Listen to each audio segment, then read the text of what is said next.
Assalamu alaikum.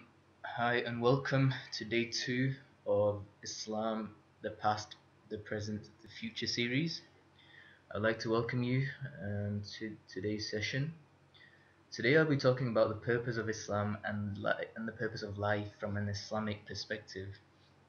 Now, yesterday I talked about the fundamental of Islam, and prior to that I talked about, I gave you a bit of background about myself and my journey. But I wanted to add what fundamentals were we taught when it came to the purpose of life. As Muslims, we are taught the following verse, so I'll just recite that. أعوذ بالله من الشيطان الرجيم بسم الله الرحمن الرحيم وما خلقت الجن والإنس إلا ليعبدون. So Allah mentions, and I did not create the jinn, which are demons, and mankind except to worship me. So it's very interesting. In Islam, we have three types of essentially three creations that the Creator, the One Source, mentions. One is jinn, which are demons, and those are angels, which are malaika, and ins, which are humans. And angels do not have free will, and that's why he has not referred to them here, and he has referred to jinn, demons, and he's referred to ins, mankind. That he has only created demons and he's only created humans and given them free will, and with that free will we are meant to worship him. Now, as a kid, this was too philosophical for me. Right, as a kid, when we're taught this, that the creator wants you to worship him, you're like, okay, so how do you do this? And then your parents tell you and your teachers tell you, okay, stand on the sujadah, which is a prayer mat, and then pray 5 times a day, read Quran, and then fast. And you know the five pillars that I mentioned? They say that this is how you worship him. And you're like, okay, and you do as they tell you, and I did and you do it to the best of your ability. And as life goes on, you start to experience things, and you start to question things, and you're like, surely there is more. Because the first turning point in my life, when I mentioned this in my life, in the description in my life's journey, was when my grandfather passed away. So when my grandfather passed away, it left a void in me, and I began to question existence, and I began to question this actual universe and creation, um, and all the fundamentals that I was taught. But the thinking faculty, my cognitive faculty, kicked in. I began to question everything from the deeps of things, from a spiritual level, from an emotional level, from a mental level, from a physical level, and that's where my journey actually began, into questioning things.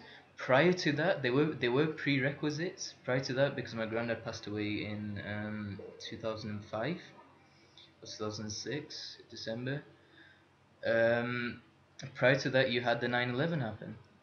September 9/11 happened. I was in Oldham at the time, in grammar school, and I remember the day distinctly. I was what I even remember, it was called Windsor Road. I was walking on, and get this call, and my dad to explain to me over the phone what's happened and all this sort of stuff, and I was like, that's pretty crazy.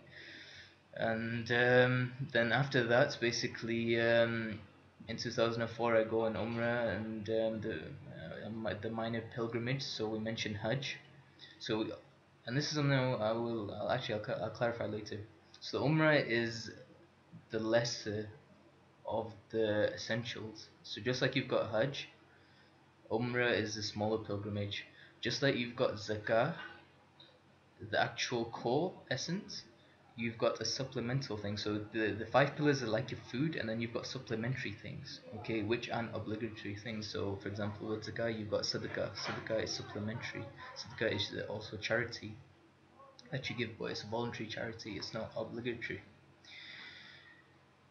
Anyhow, it got me questioning, and then 2004 I went on this mini pilgrimage, and the impression that I had from 2001 2004 is that Muslims are these guys sitting in caves in mountains and killing people, um, and it was very different to the Islam that I had exposure of. Well, the one that my granddad taught me, the one that the family that I raised up in, I didn't see them as being violent in any means or any way necessary. So it is something that it was a rare phenomenon to me, having been violent and killing innocent people, etc. So it didn't match. Expectation did not match perception. Again, creating confusion. Then 2004, and what you have to remember is that I was 11, and then 2004, when as a birthday present, my parents took me to this pilgrimage, and I went to Mecca, witnessed the Kaaba with my own eyes, and then I went to Medina, the resting place of the Prophet Muhammad, and I realized that what we're fed in the media is nothing. It's a load of rubbish. It's a load of rubbish. I mean, and I'm going to use harsh words because that's what it deserves. Um, and the peace that I felt there in those sites was nothing that I'd ever felt before. And so I knew there was something missing. I knew my perception was being distorted and my expectations that I was being fed were not real, or they were distortions.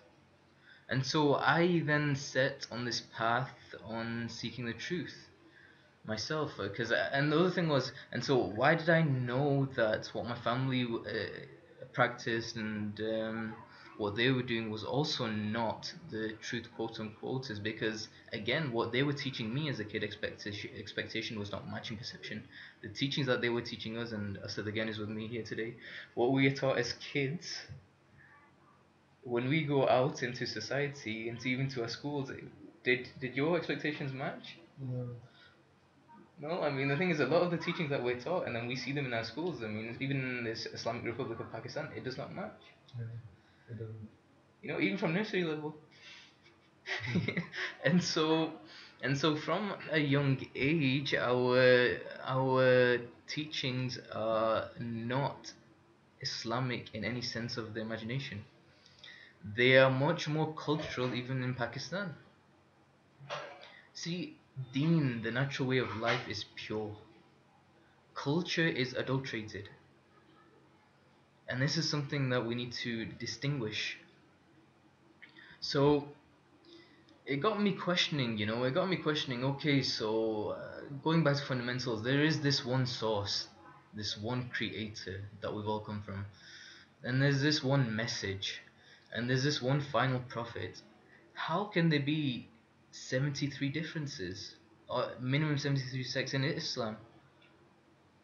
And we often mention that there is this one sect that is right and the rest are wrong, and this Taif al Mansura, etc., etc., and people have taken so much. And here's the thing, you can, as a researcher, I know this for a fact, you can justify anything by plucking evidences and using that to justify your perspective.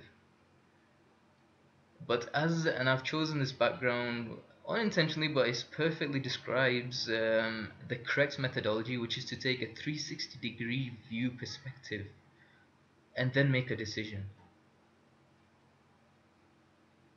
Otherwise, you'll have biases involved and you will go astray.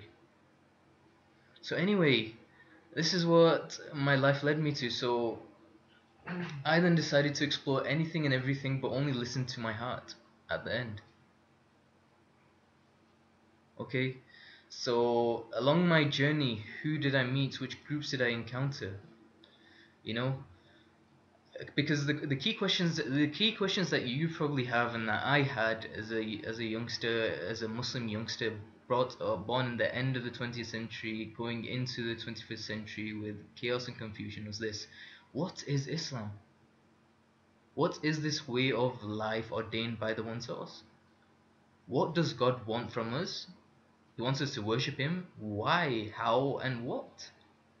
Okay, and what is the priority? There's so much ways of worshipping Him. What is the priority for us as a collective beings, as Muslims? But what's the priority for us as individuals? And the other thing is, why is something so critical that determines your eternal life so confusing? Something that determines your eternal life, Mm. something forever. So this world is transitory. So something, this world that we're in, this present moment in time, why is it so confusing? Why are there 72 sects? Why are there so many options? Why are there so many options if there is only one God, one message, one book? And the answer that I came up with, and I'll share this now, is that the reason is this, because the thing is, I've been blessed to have, which I would say in my terminology, have cracked the code. And the reason is because if it was so easy, life would be black and white. Okay, life would not be easy, and there would be no test. Right?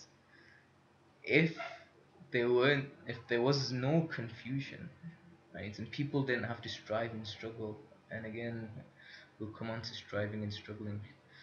If you did not have to strive and struggle for the truth, then it would be very easy. Life would be very easy.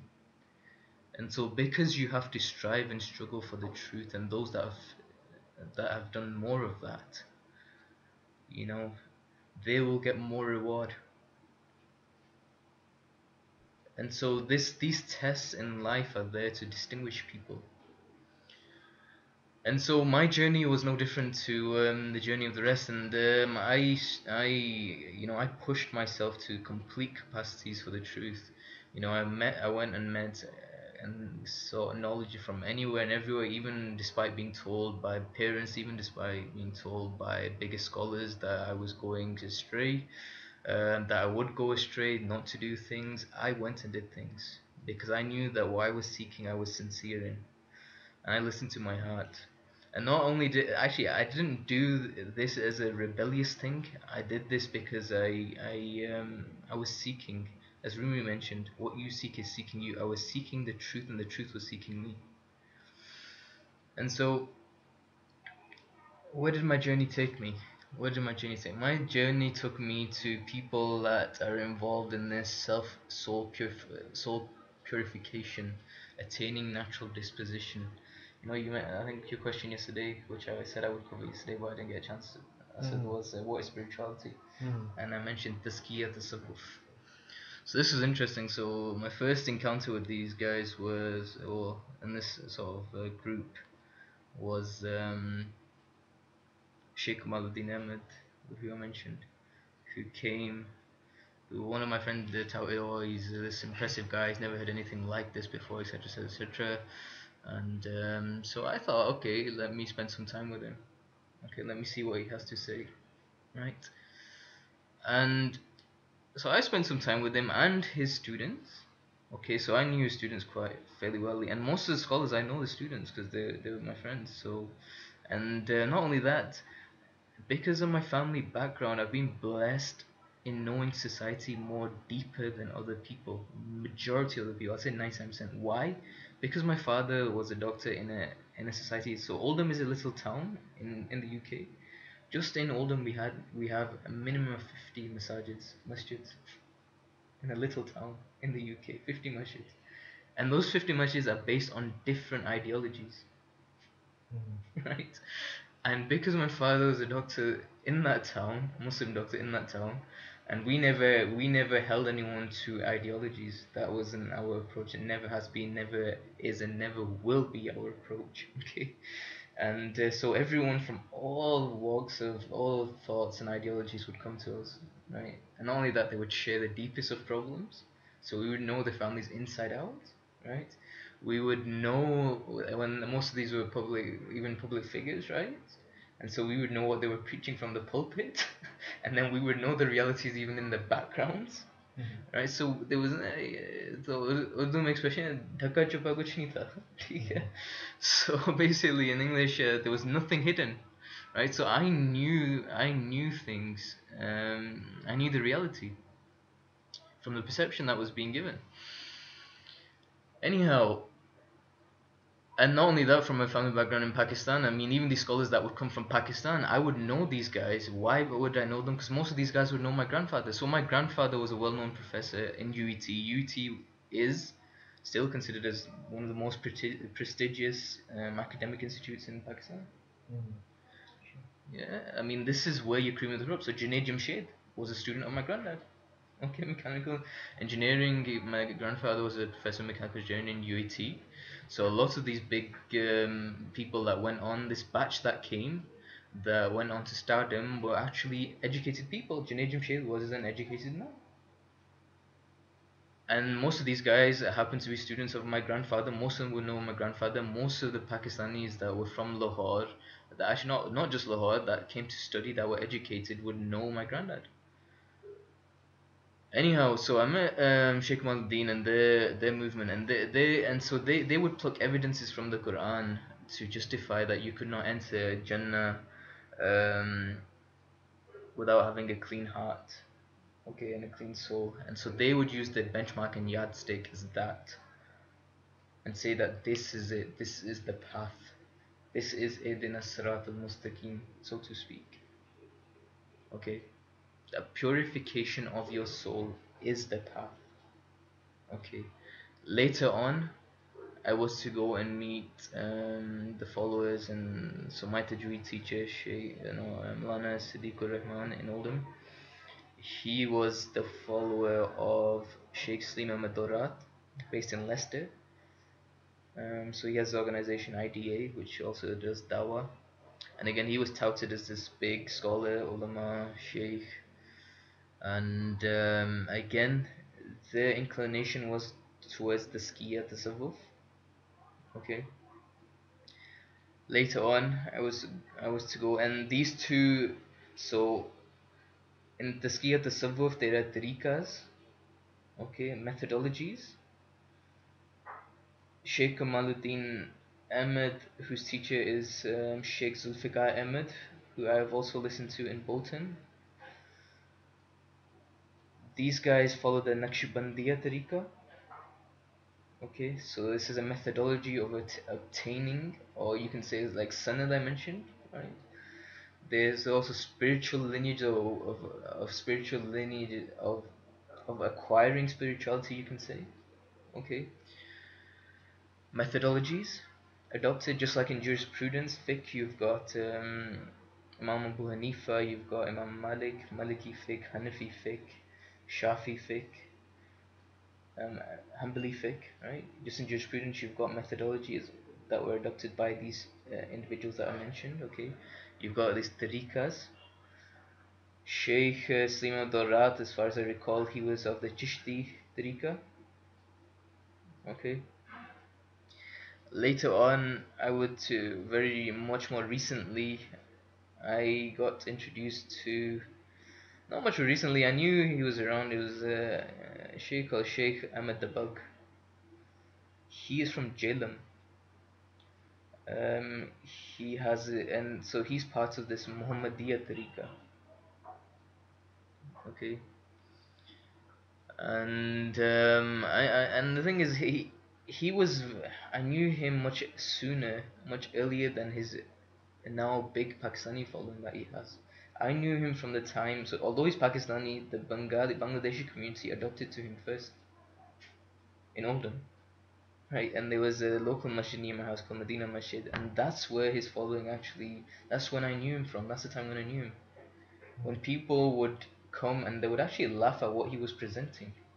Funnily enough, they would say this is a bit out there, right? But now is he's taken much more mainstream. Um, so I had exposure of this tariqa business and this self purification of the soul. Okay, I listened to them all, and as was my approach, I did not. There's a rule in leadership which inshallah we will cover when we hit those series, because you've already started the personal development series with me in the Academy Champion. When you get to the leadership series, there's a rule of leadership. Either you lead, either you follow, or you refrain. You do not interrupt in other people's business. If you do not agree with someone, leave them to it. Start your own thing that you believe in. Okay? The worst thing you can do is go criticize other people's stuff and become a thorn in the bush. So if you do not believe in someone's thing and you think you can do better, go do it. Put up or shut up is an English expression. And that's exactly what I did. I did not agree with not the things that they were saying from the ground or anything like that. I agree with what they were saying, but the methodologies that they had adopted and the way that they were preaching it, I did not agree with. Okay, and there were elements that I thought I could do way better on. Some of the stuff that I've already shown you. Okay, so some of the stuff that I'd learned from the secular side, so what the Westerns had taken spirituality to. Not spirituality, and they don't even call it spirituality. That was the funny thing. That was the funny thing. They would. Let me give you an example. There was stuff that Sheikh Maldin he was using PowerPoint presentation slides in I think Tayyiba Masjid in Bolton, and what he essentially was teaching was the model that Tony Schwartz teaches in Energy Project, right? The energy quadrant. That's all he was teaching, but adding negative connotations to it, according to my perception. This is what I felt at the time. That he was adding negative connotations to it, but essentially what he was teaching was what is taught in the West regarding emotional intelligence, right? And so I thought our youth I can teach better using other approaches and methodologies, and so I did not continue on that journey or path. Sheikh Si Muhammad Dorat, again, I loved his student. I love Sheikh Si Muhammad Dorat's approach to things. But again, it wasn't for me. I did not believe in giving bayah to a sheikh. Okay? Why? Because I had come across other personalities, for example, some people that were to go on to follow Sheikh Ahmed Dabag were following, like, for example, Dr. Tarul Qadri, who you probably know of. Yeah? Tarul Qadri, and again, from a Braillevi. So the first two were from a Deoband school. The last, as far as I was able to fathom, were from more of a Braillevi school of thought. Sheikh or Dr. Tariq Qadri, Professor, whatever titles, and I do not believe in titles also, right? Why? What's my dalil? My dalil is my role model, Umar Ridalanu. People would call him with titles and he'd say, just call me Umar. Even me, I prefer to be called Adil, that's it. This is a sunnah. Okay, I don't care how big a sheikh or whatever alim you've become. This is the sunnah. Allama Iqbal, okay, who I consider to be the best philosopher, Islamic scholar you could even say of the last century, even though he wasn't an official formal scholar, right? His depths of knowledge cannot be matched. He is someone that Sheikh Ahmed Salim Dorat actually often refers to. But the thing is, the problem with his following Sheikh Ahmed Dorat is that his students are not able to get into the Gerai, the depths of what Iqbal left.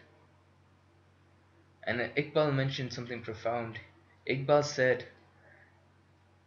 शरीयत के जो पैमाने हमने तोड़े, referring to the East, हमने जो तोड़े, मुसलमानों ने जो तोड़े, मगरिब ने ले जाके जोड़े. So all the Sharia stuff that we violated in the Muslim land, in the East, they took to the West and they implemented them, and that's why they flourished. Right? And so what I realized was that there was this gap in this the Skia movement. You know the other expression. Actually, I was getting back to the title. So when I went to the West and I met these big professors, right? These big academics, right? That had knowledge. You know what? They would say, our students would go here and call him sir. They said, don't call it sir. My own PhD supervisor, Dr. Arthur Gafford, he would say, call me Arthur. Professor Colin Webb, head of Chemical Engineering Department, Manchester. You say call me Colin. I call him Colin, and I call him after they call me Adil, even though we're doctors and professors. Where is this sunnah come from? This is the sunnah of Umar radiallahu anhu. Here, what is it? Here, you don't call here in this academic institute someone doctor, they kick you out. Or they get angry. What are we following? You don't call a sheikh, he gets offended. You don't call Peer Saab, he gets offended. Peer Saab walks in, you don't stand up for him, gets offended. You don't kiss his hand and feet, he gets offended.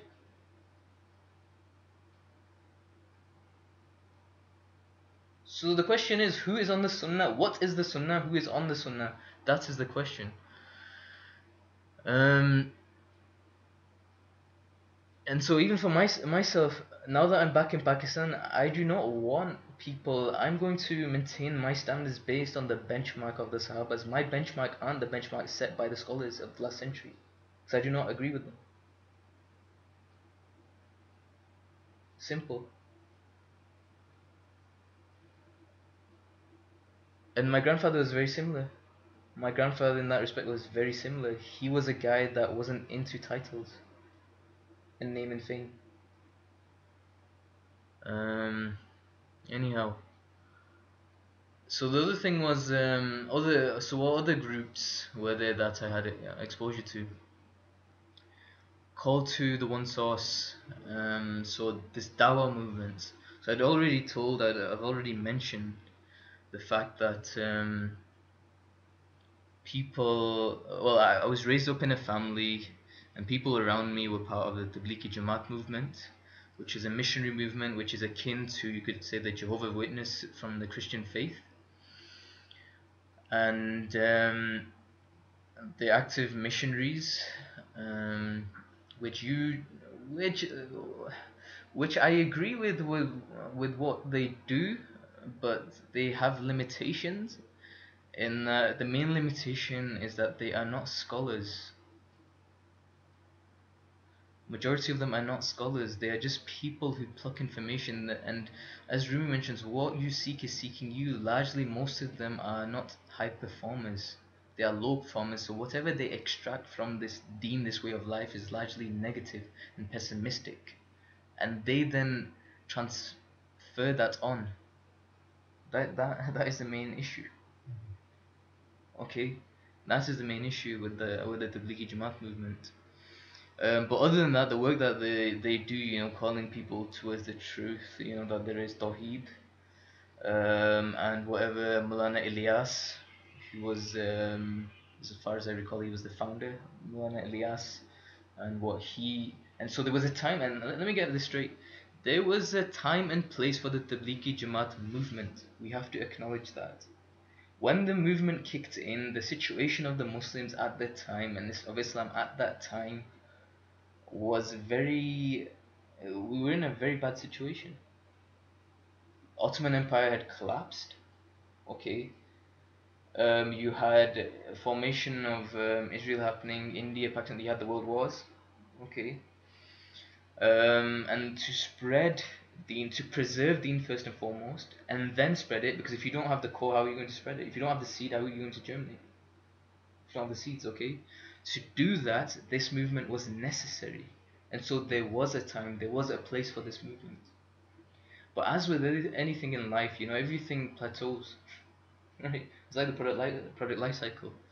There's an introduction phase, growth phase, and then a maturity phase, and then there's a decline. And so, in my opinion, they've matured, and now it's in decline phase. Largely in terms of the more the positive impact that they initially had. Now people now it's become more counterproductive. I've known of people running away from masjids because of them. People nagging them so much that people are like, oh, not them again. And so everything has its limitations. Anyway, great other movements came forth.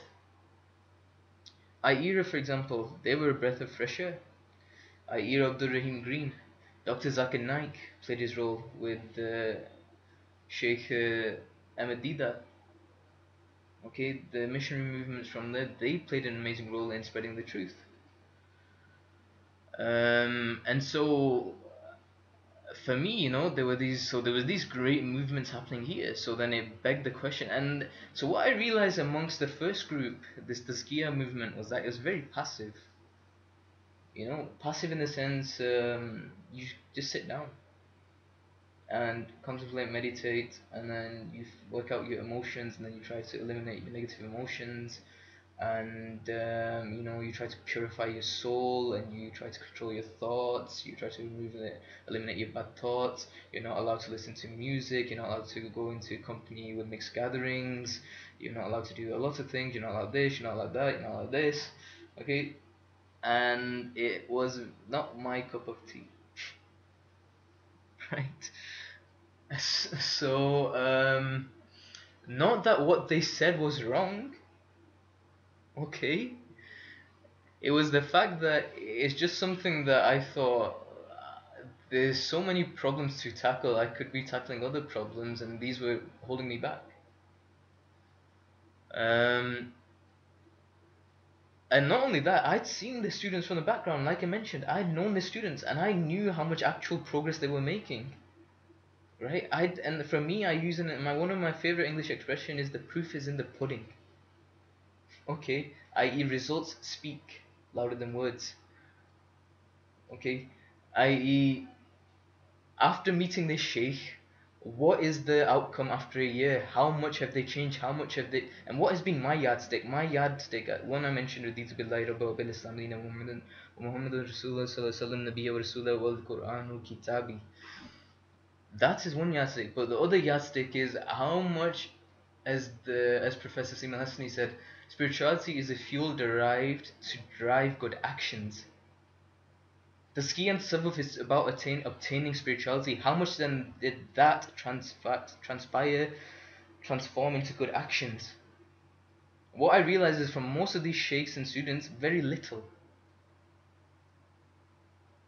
Very little. They were again in the category of the last century of scholars that obtained the fuel, then did GCMS analysis on the fuel to find that there were hydrocarbons in there. There were olefins, olefins and paraffins, all alkanes and alkenes in them, double bonds, no bonds. How many carbons were there? How many hydrogens were there? They were from amongst those group. They didn't use that fuel, that diesel or that petrol to drive the vehicle, the car, to reach a destination.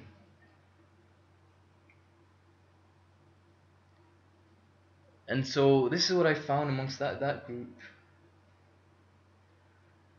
But here's the thing. Yahdillahu li nuri man yasha. Allah's paths are not one path. This is what I realized.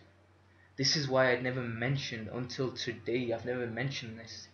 I've never spoken like this. I've never mentioned this to the groups or my friends. The reason is because I would like them to continue on that path. Because Allah's nur is a spectrum. Everyone is playing their roles. Just because we do not have the complete overview, Allah is Al-Basir, Allah is the all-seeing, Allah is As-Sami, Allah is all-hearing. So what we need to do is we need to mind our own business and let people that are connecting, that are enjoining good and forbidding evil, let them do their own stuff. Do not interfere.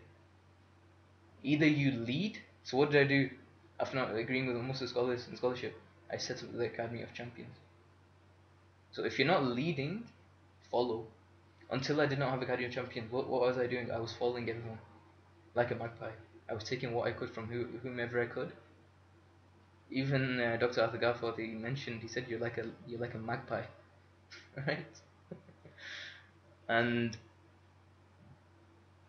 the other key thing was I refrained. I did not go and create fitna. I did not go and say Sheikh such a such is saying such a such thing, which is wrong according to me, and therefore do not listen to him. This is my dalil why he is wrong. Why? Because what we have to realize and understand is that even the Dawah movement, so IERA, I'll tell you about them,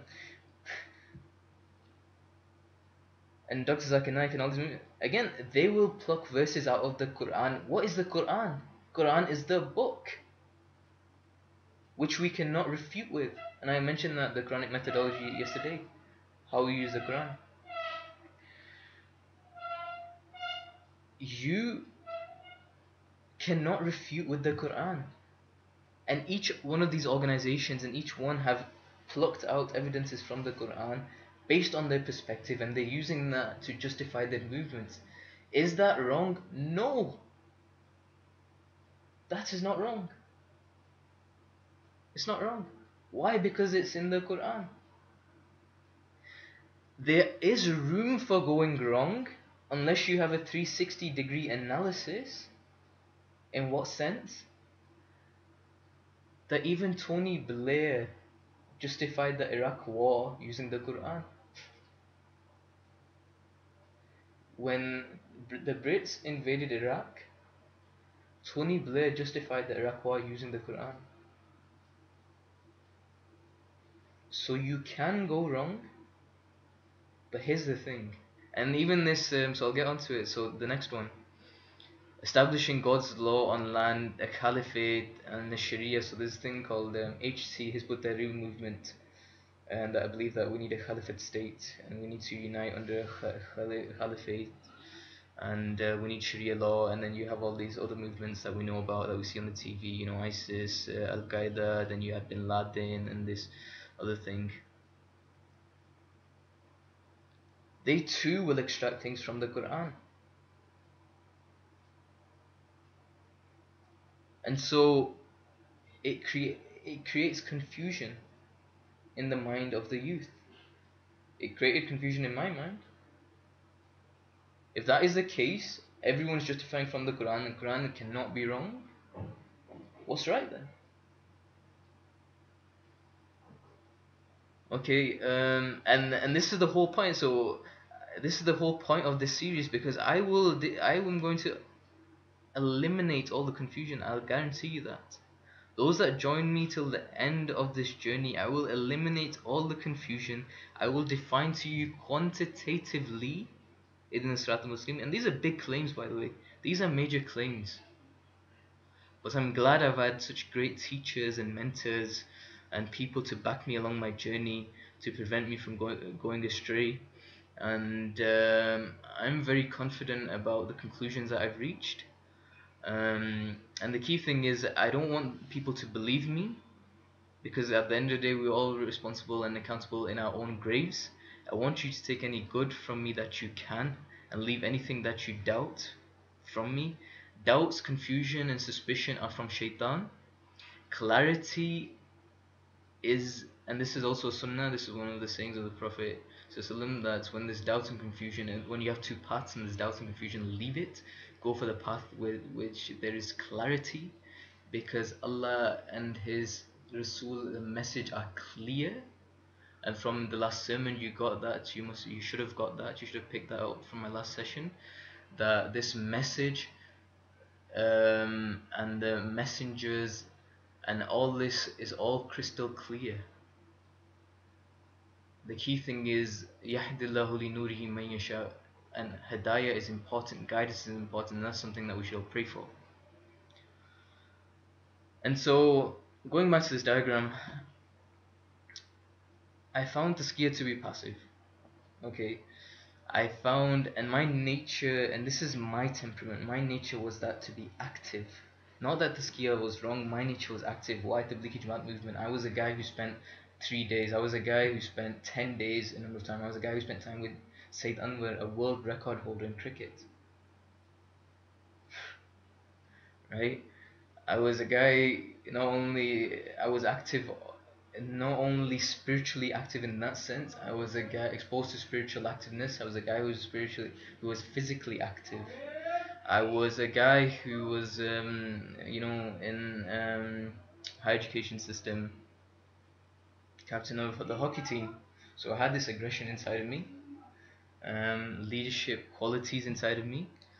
But so I did not understand the passiveness was not my forte, so to speak. It was not something that I was more inclined to it, and so Dawa was more of my cup of tea. Okay, so that's why later on I went to more of that side, like more of Aira's side, more of calling people towards the one source, explaining people what the one source is. Um, Along the same time, you had these other movements, and but the discrepancy was I had to control my activeness and my emotions, because then you had these other movements that were justifying jihad, again giving evidence from the Quran.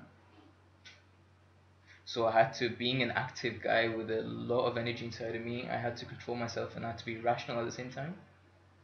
So this is where you have to align your heart with your mind, and you have to rationalize things. But as a young kid, I can tell you for sure, and this is why a lot of people, shaitan has led them astray.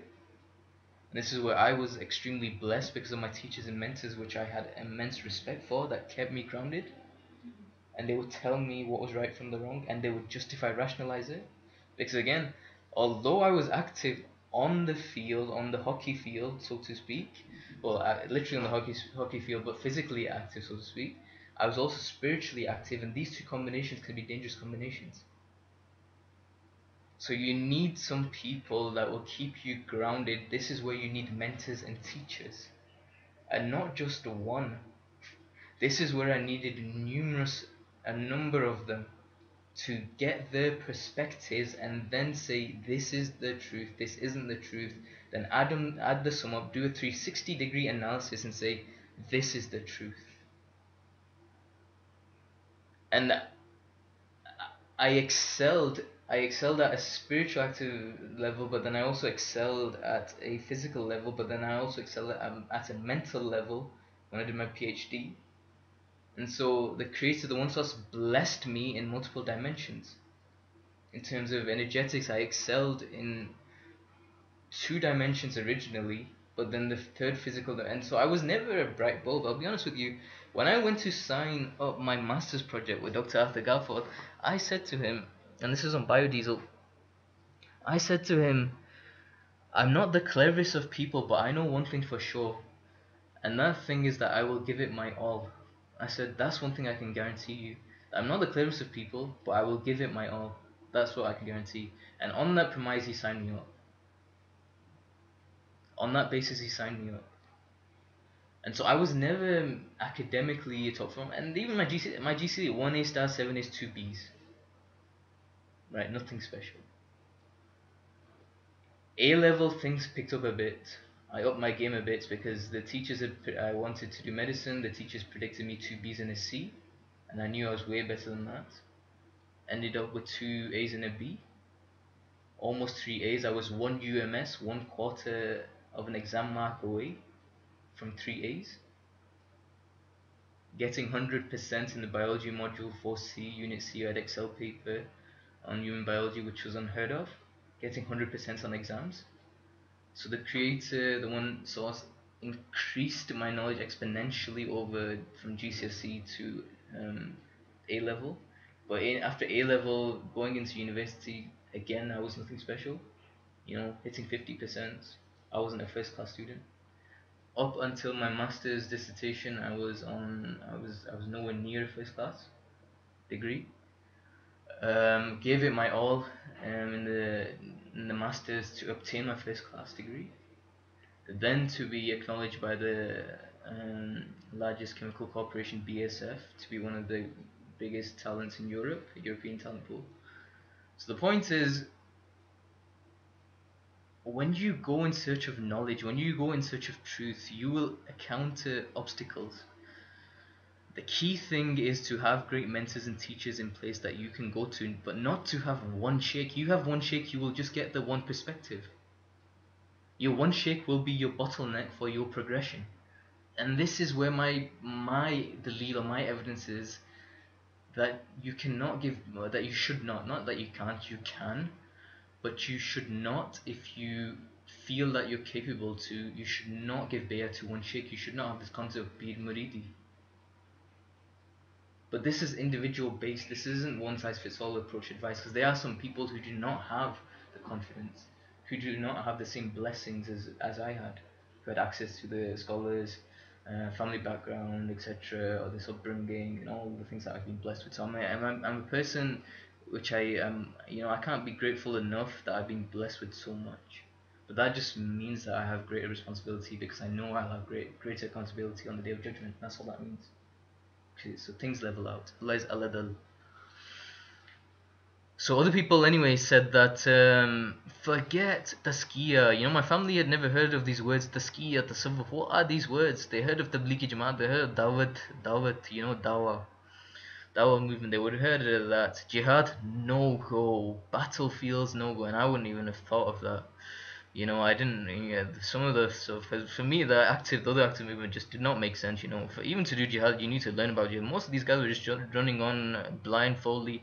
Weapons industry funded by the West. You know, these guys don't even manufacture the weapons. What a load of joke.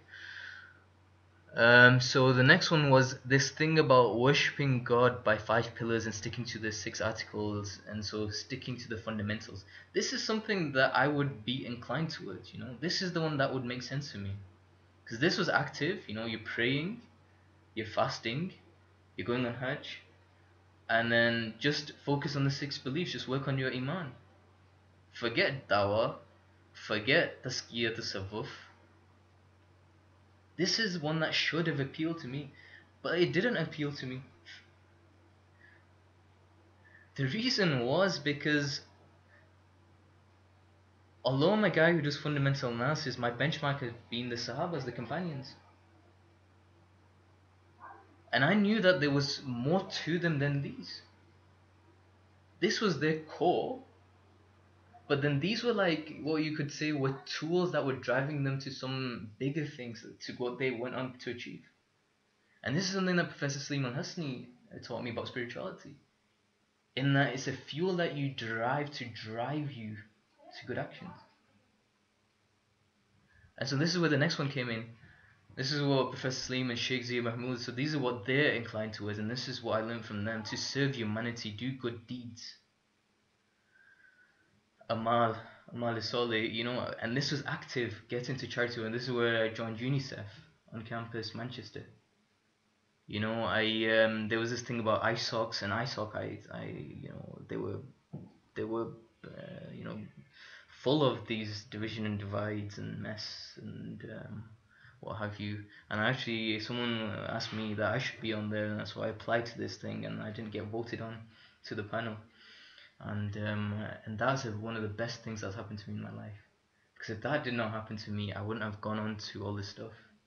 I would not have met Professor Salim. I would not have gone to see Sheikh Zahir. I would not have gone to set up my event and fill with my events. And so everything that you think is, and it's mentioned in the Quran, there are things that will happen to you in your life that you think are bad for you, but they're actually good for you. And the key is what Sheikh Zahir taught me. And actually, I didn't teach Sheikh Zahir, but I mentioned it to Sheikh Zahir. I said to him, Sheikh, I think I've worked out the secret to life. And he said to me, what? And I said, Islam is about 2 things. Life is about 2 things. And he said, what? I said, sabr and shukr. This is it, period. Life is about sabr and shukr. That's it. And I learned this as a kid. So Allah had evolved my wisdom at a rapid rate. Because I realized that either you're in a state of gratitude when things are going well, or when things aren't going well, you're in a state of patience. There is no other option, there is no other state. And then later on, I was to read that, surprisingly enough, this was Umar radiallahu anhu, his one of his sayings. He said that if there was 2 camels, one was sabr, one was shukr, I would not know which one to ride on.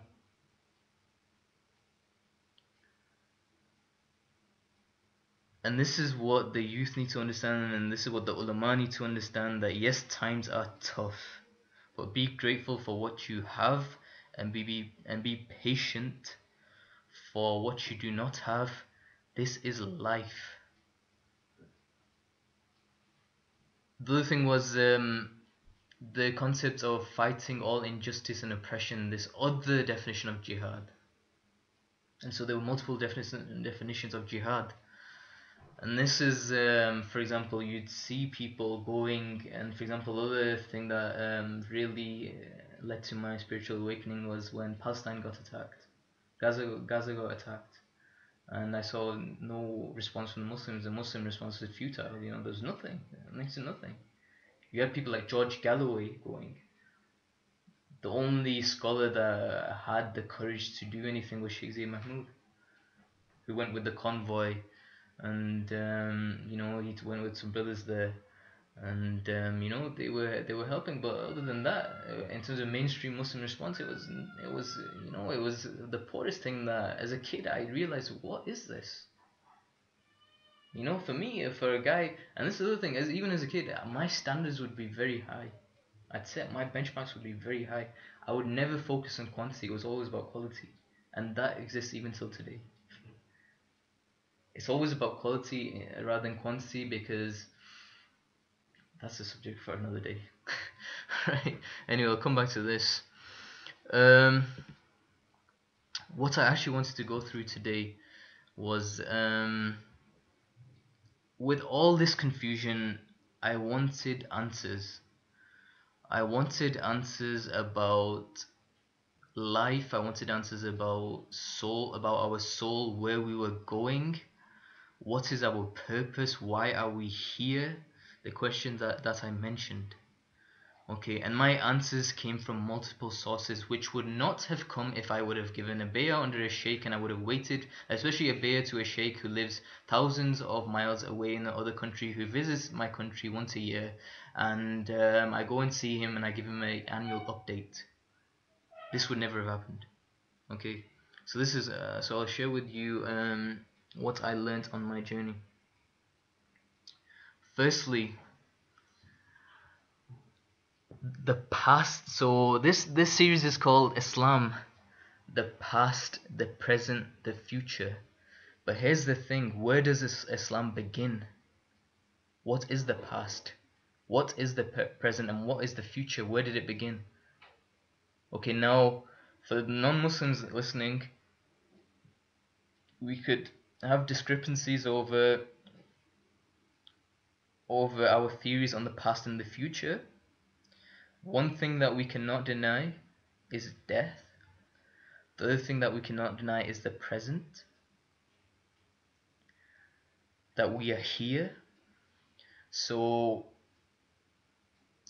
anything other than death and the present, for now, you can listen to it, but if you don't want to accept, it's fine. It's up to you. You know, there's something that I'm going to quickly recite. أعوذ بالله من الشيطان الرجيم بسم الله الرحمن الرحيم الله لا إله إلا هو الحي القيوم لا تأخذه سنة ولا نوم له ما في السماوات وما في الأرض من ذا الذي يشفع عنده إلا بإذنه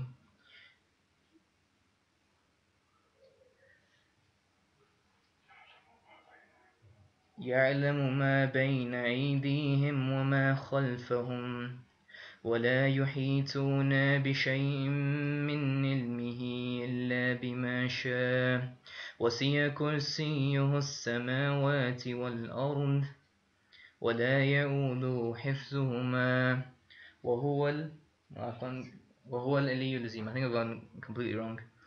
Anyhow, I was trying to get onto was the next verse. لا إكراه في الدين قد تبين الرشد من الغي.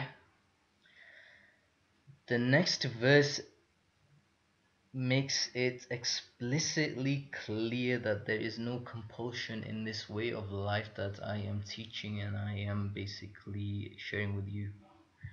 This is optional. Everything that I'm sharing is optional. Whether and the verse, and my mind is exhausted. The heating's all gone. Everything's gone here.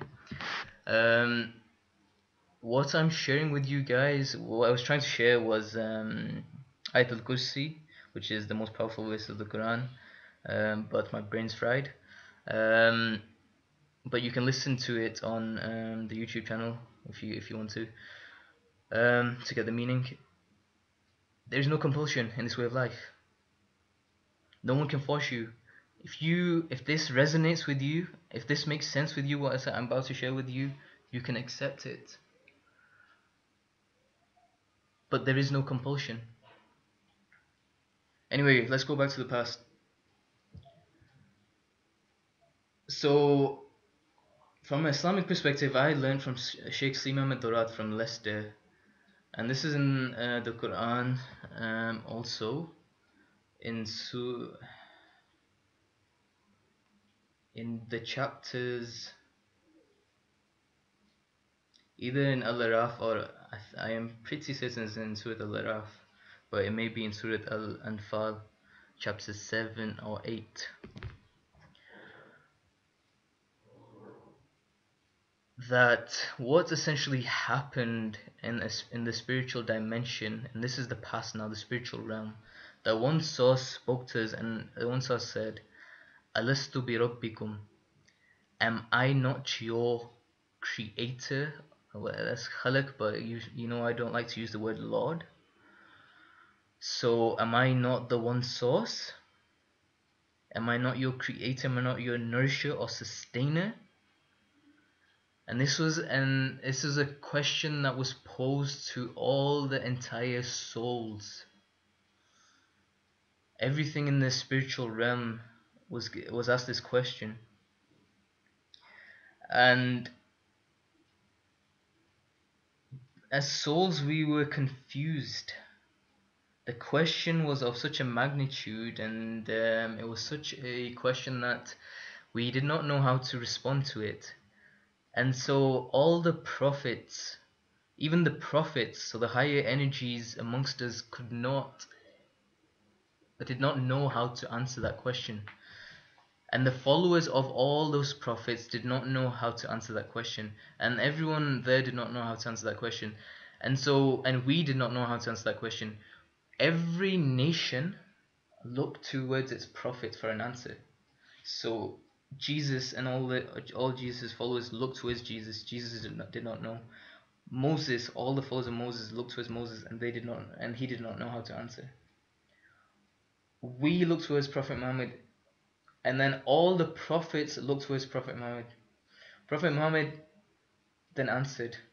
He said, Bala, indeed, you are our Rabb.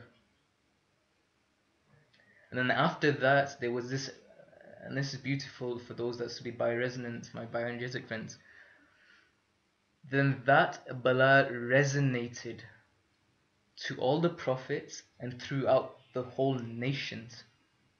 So we have all testified once already that we have come from this one source, whom we Muslims call Allah. We've all testified that. Now, if we've already testified, why do we not recollect this? It's a question. And the answer to that is simple. Do you recall what you ate when you were 2 years old? If you're 2 years old, do you recall what you ate 2 days ago? Now it's Ramadan, maybe you do, but outside Ramadan we eat so much. Do you actually recall? Do you recall what drinks you had? The nature that human beings have been created, that it's mentioned that humans have been created to be forgetful and ungrateful. That's the nature of man.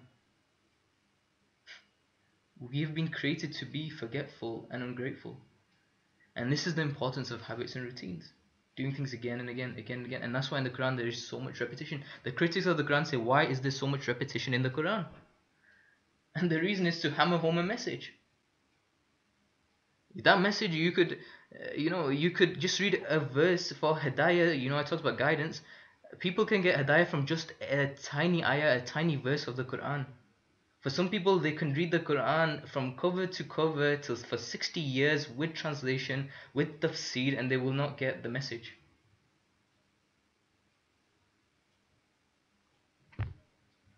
And so the key thing is Hidayah, the key thing is guidance.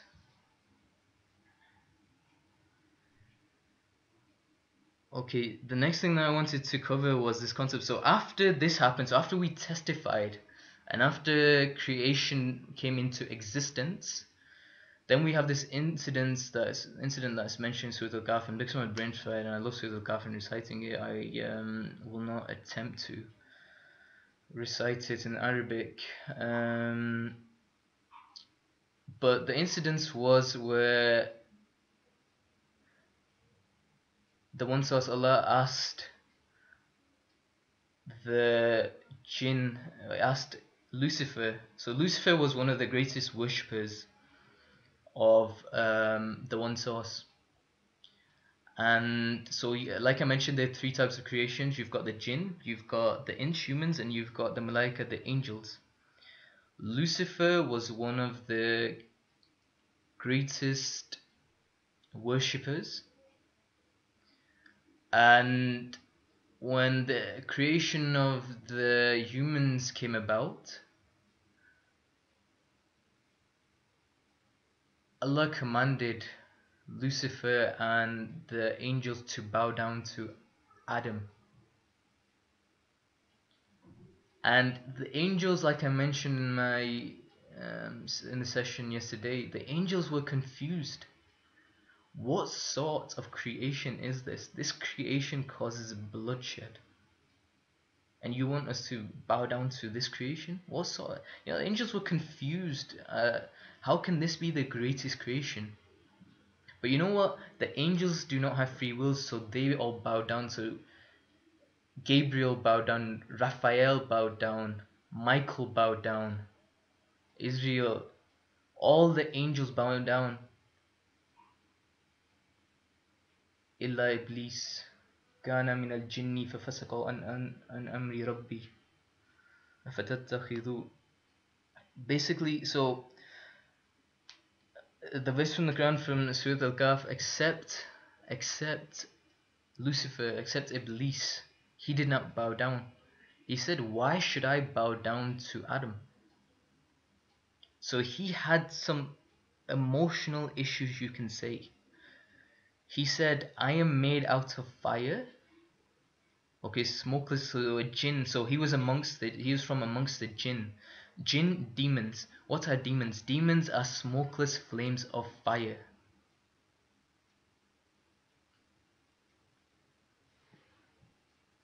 And so Iblis had arrogance, pride, and he was a fool. Why was he a fool? Because he was also creation. When the creator is telling creation something, then how can creation question the creator? And why should the creation question the creator? But anyway, he questioned the creator. He said, why should I? I am more superior. And so the angels bowed down to Adam.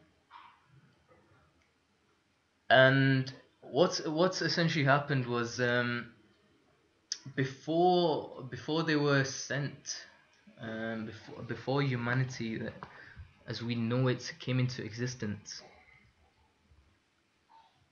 Lucifer made some promises. Lucifer made 4 promises to the creator, and the creator only made 1 promise back. Okay, Lucifer's 4 promise, and so where have I got this from? So where's my delete again? I should speak from evidence because I don't have an agenda to teach this subject matter. Sheikh Zayn Mahmood mentions this somewhere on YouTube. I've tried to get through to him to give me the actual sources of this. I cannot find this. Ulama, your job is to find these sources for me. But essentially the 4 promise were, I will lead them astray. Okay, I will make them servants of demons or Satan. I will give them forth. Basically, I'll give them false desires inside of them. Right, I will make them essentially, go away from this remembrance, this pledge of allegiance that the souls have done. that you are one source. Are you away from Tawheed, that there is one source? People will be involved in what is known as shirk, which is associating partners with the one source.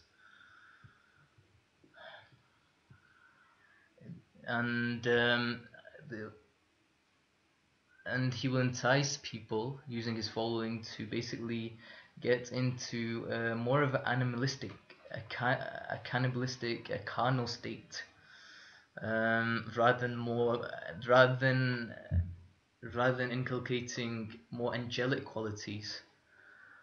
So your lower level, lower desires, basically lust, um, being like animals, not having what is known as self-awareness, having a low level of self-awareness, right? Not being able to think about what you're thinking, but being more reactive, not being reflective. Reflection is the sunnah. Reaction is not the sunnah. Reaction is what animals do. Animals do not think. Animals feel something, they do it. Human beings and angels just follow the command of the creator. Human beings, why are they so special? Because they can think about what they are thinking. They have this capability, this immense capability of what is known as self-awareness, which Stephen Covey mentions in Seven Habits of Effective People, of highly effective people, or most effective people. But it's a book that those that haven't read it. And he will, and so the other thing that Lucifer promised was he'll delude people into believing that this physical realm is it.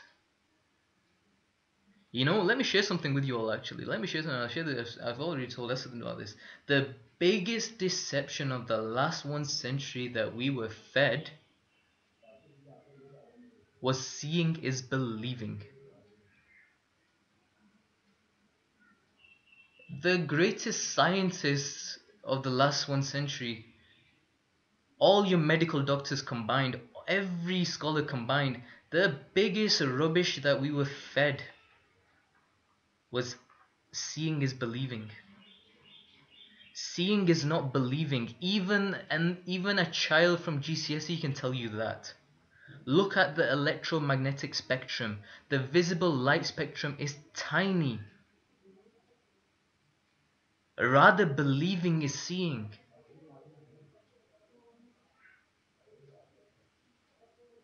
Anyway, this was a promise from Shaitan which was meant to unfold. 3. I will command them to slit the ear of cattle, disfigure creation, play with creation. In other words, people will change themselves. You know, they will get plastic surgery done. They will get a nose job. They will not be happy with the way that they have been created um, as the creator ordained it, or the way that they were created. They will disfigure themselves. Men will no longer be men. Women will try becoming like men. Men will become more feminine. You'll have this gender imbalance. In this pursuit of gender equality, you will have gender injustice.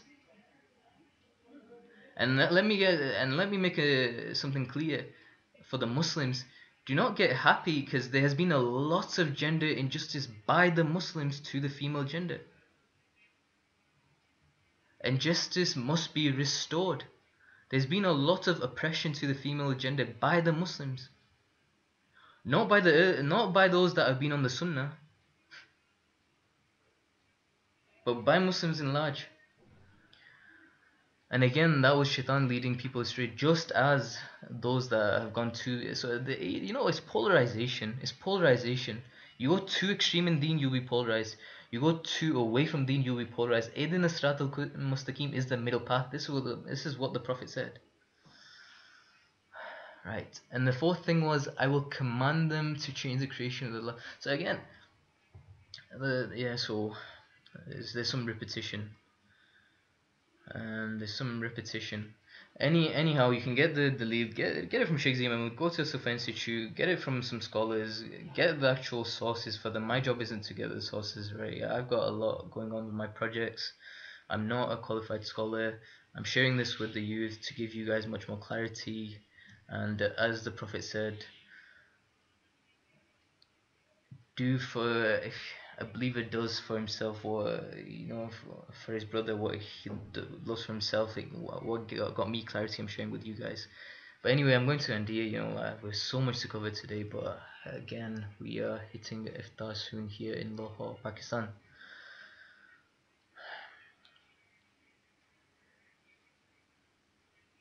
After the 4 promises that Iblis made, your creator only made one promise back to Lucifer, and that promise was, you do what you like, as long as my servant asks me for forgiveness, I will keep forgiving him. Isn't that amazing? As long as my servant asks me for forgiveness, I will keep forgiving him. What is this notion? What is this concept? Western concept.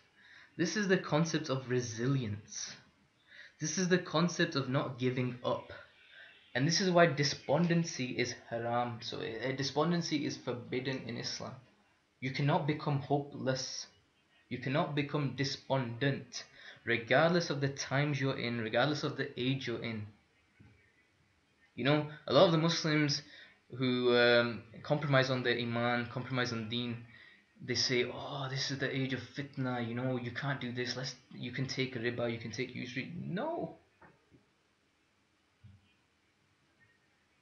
Our legacy has been of dynamic problem solvers, which, from the Asma al-Husna, the attributes of the Creator, the one source, Allah is the attribute, Na'uz Billah, of, He is the oppressor. Is it? Is there anywhere written that Allah is an oppressor? If Allah is not an oppressor, then that means for every problem there is a solution. So is there a limitation with us and our understanding of the message, or the message? The limitation is with us.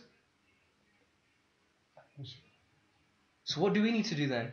We need to build our iman, become dynamic problem solvers, and solve the problems. Not become despondent and then take shortcuts in deen. No.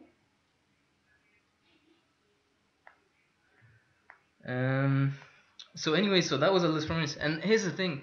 And when it comes, and never, never, never, and this is another thing that I learned from Shaykh Mahmood, the shaitan will play many tricks with you, to the point that he will make you question that you've become a munafiq. And this is something that Sheikh Zahir shared with me, that there were times in the lives of Hazrat Abu Bakr and Hazrat Umar that they had thought they had become munafiqs. Even they had thought they become munafiqs. So if the shaitan plays with you in this day and age, if Lucifer plays these games, his so-called tricks, in this day and age, that you've become this hypocrite, ignore it. Stick to Tawheed. Stick to good actions. Work on your imans. Reflect on the Asma al-Husna. Stick to fitrah, natural disposition. Seek it. You will not go astray, I guarantee you. Have teachers, have mentors that will keep you, good teachers, good mentors that will keep you grounded. And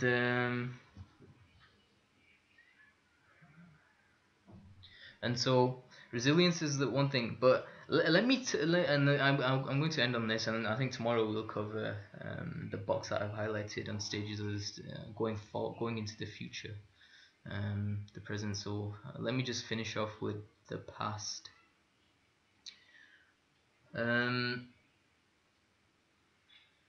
So the stories that I'm going to share with you, to the extent which Lucifer can lead you astray, but to the extent Allah is Rahman and Rahim. So before everything we recite, A'udhu Billahi Minash Shaitanir Rajeem, I seek refuge from Satan.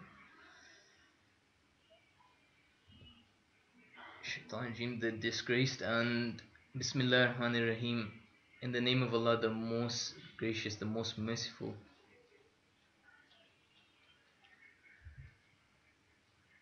the biggest sin. So what's the biggest sin we can commit? Shirk. Shirk. Okay. What is the sin that Allah will? So when it comes to sins or negative associations that we can do that is unforgivable, according to what we're taught in Islam, it's shirk, right? Okay. So let me share a story with you regarding shirk and how to debottleneck the trick of the shaitan when it comes to shirk. And this I want to attribute to and give credit to, and this is sunnah, by the way, the sunnah of thanking people, giving credit where it's due. This is the sunnah, this is the way of a Muslim, this is the correct methodology, because Allah says, those that do not thank people do not thank Him. And so I want to thank Sheikh Bilal Asad from Australia, who's Lebanese, I think, from origins. But origins do not matter when it comes to deen. He shared this incident of the Prophet, that basically the Prophet Gabriel came to him and started smiling, he started laughing. And the Prophet replied, he said, Ya Jibreel, what are you laughing or what are you smiling about? What's so funny? And Jibreel replied, you should have seen what I was doing to Pharaoh. So Pharaoh was the person who basically was the oppressor who claimed to be God at the time of Moses. And so he was attributing himself as saying that he was essentially the creator. And so he was committing what is known as shirk. And so, as we know from the story of Moses, what had happened was Moses and his nation were trapped, and then the one source, the Creator, commanded Moses to smack the staff on the ground, and the sea parted ways. And when the sea parted ways, Moses and his followers went through and to the other side with safety. And when Pharaoh and his followers came, then the sea basically joined again, and they all drowned. And when they drowned, Gabriel mentions that he descended, he came down. And he came down and he said that and he was saying to the Prophet, you should have seen what I was doing. He said, I was getting sand from the bed of the sea and I was stuffing that sand in the throat of Pharaoh. And the Prophet said, Ya Jibreel, why were you doing that? Why were you getting sand from the bed of the sea and stuffing the throat of the Pharaoh? Jibreel replied that I was worried and I panicked, and I was afraid that even if Pharaoh in that state was to ask for forgiveness, that Allah might forgive him, He might pardon him.